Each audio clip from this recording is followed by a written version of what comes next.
Hello guys, tapos na namin putulin yon doon, yung isang ipil-ipil na layas. Dito naman ngayon kami sa loob, sa ilalim ng mga sagingan. Kaya naglilinis si Mrs. para daanan. Sige, itso lang.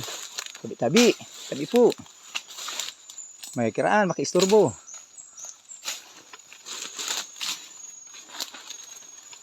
Yan, ganda yun. Puro mga gubat.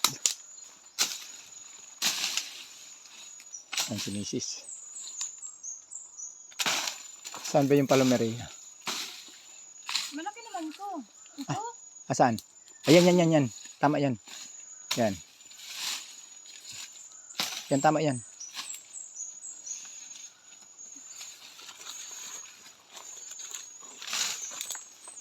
Yan. Putulin tayo dito. Ayun, may mga saging na rin doon, no? May matigas pa. Hindi pa matigas na himusuan pa. Pag nahimusuan yan, titigas na yan. Kuhanin yung puso, pang gulay. O sumuod sa likod ko.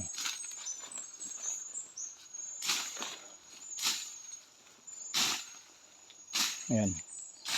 Nasa gubat tayo, guys. Sa gubat. Farm nila Mrs. Maano na. Ito? Oh, yan. Putulin natin yan. Yan, puputulin ko yan. Oh. Yan yung ipil-ipil na layas. Maano yan. Matibay.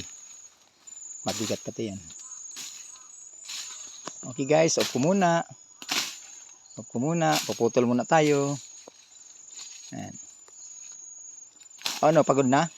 Pagod na ako. Ang basang-basa na si Mrs. Oh. Sakit na. Sakit na daw yung braso niya. Oh, harap sa kamera. Sakit na ng kamay ko. Sakit na daw yung kamay niya. Oh. Mamanhid na. Reklamo. Mamanid na daw. Okay guys, off muna. Salamat.